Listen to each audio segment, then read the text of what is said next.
Welcome finally to episode 2 of Red's Reality Podcast, as I've been away a bit because I had to get a new microphone. Had issues with the old one, but we are back in action. So, for episode 2, I'm simply going to talk about all of the Reds news that I missed when I was away. A lot of new Reds in town. What are the Reds going to do about their third base situation? And if they address it outside the house with one more trade, who do I like for that spot? As well as Ellie De La Gaming.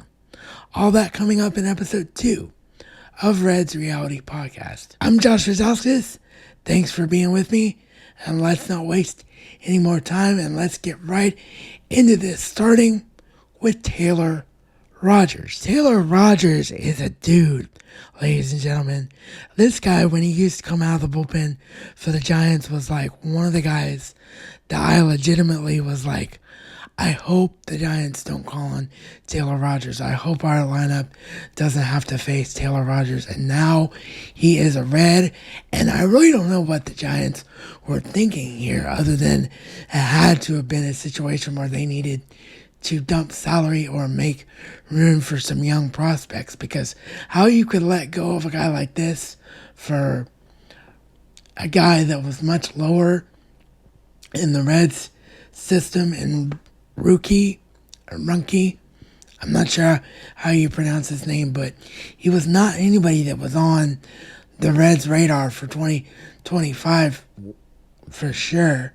So how Nick Kroll managed to pull this off, to me, is a huge mystery still. But if you look at Taylor Rogers' numbers here on Baseball Reference, if we scroll down a little bit, if we look simply at ERA in the last 2 seasons, as well as saves and innings pitched, we've got 143 in 21.2 innings pitched and 30 saves, and 53 saves in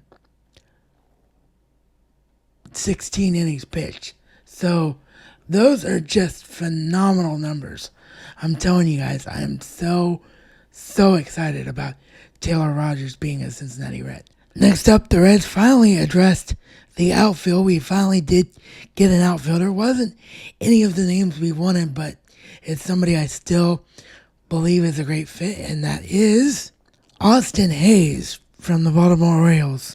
So with Austin, he unfortunately for himself was suffering from a debilitating kidney illness in 2024 that apparently at one point was so bad that his friends and family were having trouble understanding him, and he was having trouble remembering conversations and forming coherent sentences. So the Reds are betting that since all that has been healed and cleared out of his system, that they are getting 2023 Austin Hayes. And what we're really looking at, as you can see by the Baseball Reference line, is phenomenal against right-handed pitching. A guy that could easily, in GABP, probably get you around 20 home runs. And, I said phenomenal against right-handed pitching earlier. I, of course, meant phenomenal against left-handed pitching, which is what the Reds really need. And he's good enough to be an everyday player because he's very serviceable against right-handed pitching. So I really like this signing very much. And I think that this is a guy who's going to be a good fit in Cincinnati that didn't cost us a lot. Next up is the return of old friend Wade Miley on a minor league deal. Now, Wade is recovering from Tommy John, so we probably won't see him until June, but this is the kind of move that is phenomenal in terms of pitching depth. This is the guy who could fill in for Nick Martinez's role last year, with Nick Martinez pretty much a lock for the rotation this year. He's an innings eater We know what he can do when he's healthy. Of course, he threw the last no-hitter for the Reds, and we all remember that awesome moment with his son and the Incredible Hulk temporary tattoo. It was just great stuff. So it's good to have Wade in town. He's done a lot of interviews since coming back to town, talking about how good he feels to be back in Cincinnati. So we are very, very fortunate to have Wade back. Then the Reds added some bullpen depth for the minor leagues with Josh Stamont. I apologize if I'm mispronouncing that name. I'm assuming the U is silent, but decent numbers for Stamont. I think he's going to be a big help. And then the big signing that we got to really bolster the bullpen was actually Scott Barlow, who last year pitched for Cleveland. And if you look at his numbers as a scroll here, ERAs of 207 and 435 the last 2 years, but that 435 is a little bit disproportionate because he was up and down dealing with a shoulder issue. So I really like this addition. I think he's really, really solid depth for the Reds bullpen.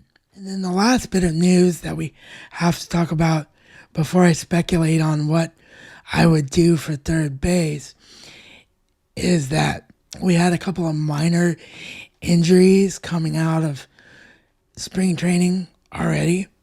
And it's Rhett Lauder still dealing with his shoulder injury from last year. But all reports are this is just precautionary. He's being shut down now, but he should be more than ready to be wrapped up when it counts time to be wrapped up toward the end of spring training. And the same thing is going on with just minor precautionary shoulder issues with Spencer Steer, as you can read here on the screen with me. So I don't think that either one of these situations are really, truly situations that we need to be worried about. I think everything will be fine with both of them when the regular season comes, or even latter spring training when we really need them and can count on them. So I did want to cover that news, but I don't think it's really anything to necessarily be worried about. So the third base situation, it's such an interesting one because the Reds could go a number of ways with it. The thing we all know is Joelvi Marte did not do enough last year to prove that the spot is his. Like, without question, no doubt in anyone's mind, the spot belongs to Joelvi Marte. That did not happen coming off the PED suspension. So he will start the year in the minor leagues without question. So does Matt McLain move to third? Is he healthy enough that he gets the bulk of the time at third? Do they try again, even though he could barely move over there in 2024 with Jamer Candelario at third? Does Spencer Steer play third? There's a lot of options they could go. Myself personally, and I know some other podcasters and just friends of mine that I know that are Reds fans have also said this.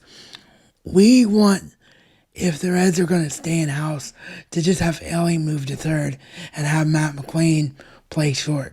If Matt McLain's healthy, that is the best possible scenario for the Reds in 2025. Just have Ellie De La Cruz at third. He's played there before. We know he's great there. I think his body and his shape and just everything about his skill set is better suited for third. So if Terry Francona and the new Reds management can convince him that there's nothing wrong with playing short, that it is not about his ego, it's about what's best for the team, then that's absolutely what the Reds should do. But if they were to go outside of the situation and not have Gavin Lutz, who we talked about briefly, I think, in the first episode. If I didn't, honestly, it's been a while since I was able to film, so let me just briefly say that Gavin Lutz being here was something I didn't expect, but it's a move that I really like, and I think it's an underrated move. It's a guy who's extremely solid at second base, can do a little bit of moving around if he needed to, so I think he is the guy that's filling that Jonathan India spot with the Brady Singer trade. They want Gavin Lutz to do what they hope that Jonathan India could do with moving around a little bit, but his best position is second base, which again is why I say move Ellie to third, let Matt McClain play short, and then Spencer Steer and Gavin Lutz, with Gavin Lutz getting the ball is your second base scenario. So I really do like that situation that the Reds are now in with that addition. But if they were to go outside of the organization, the guy that I really like for a trade piece that hasn't gotten everyday playing time, but is just looking to break out and could really be something if he got everyday playing time, is Josh Smith from the Texas Rangers. Really, really like that guy. I think he is just made for GAPP. I think he's got extremely underrated power, and just a guy that I think would really fit well in the Reds system, playing every day consistently, and would not cost us a lot. So keep your eyes on Josh Smith from Texas if the Reds were to make a deal. And then the last big piece of Reds news that I haven't gotten a chance to cover that's so exciting is, of course, Ellie Daylight Gaming. Look at our boy up there as one of 3 cover athletes, joining Paul Skeens and Gunnar Henderson on the cover of MLB The Show 25. Look how beautiful that is. First Cincinnati athlete to ever make the cover of a video game. And just proof that we've all been saying is the case, that Ellie De La Cruz is now one of the faces of Major League Baseball. He's one of those guys that MLB is going to build around for this younger generation, and I could just not be more thrilled to see Ellie get this kind of national recognition, being on the cover of, yeah, it's the only option, but over the last few years, it's been kind of maybe on the down slow in 2023 and 2024. Maybe if you want to get nitpicky, but MLB The Show, to me, is still the greatest baseball game ever made, arguably other than EA MVP 2005, but that's debatable, and that's another thing. But to see Ellie on the cover of MLB The Show is just unbelievable to me. Absolutely unbelievable, and I'm so thrilled for him and what it means for him and his career. So let me know what you think about any of the topics that we discussed here today. Again, thank you for all the early support on episode 1.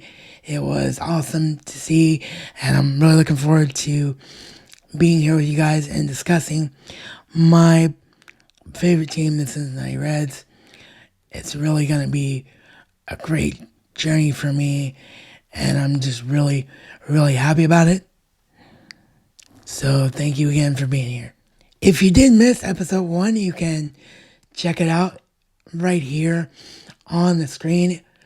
It's not so much the old news that I'm sure you'll want to get caught up on, because you probably have had other sources by now, but I do explain to you who Josh Razauskas is as a Reds fan, and what my backstory is, and why I'm so excited about this podcast. So please check that out if you haven't already, and continue to stay here, as I will bring you reality as I see it on all things your Cincinnati Reds.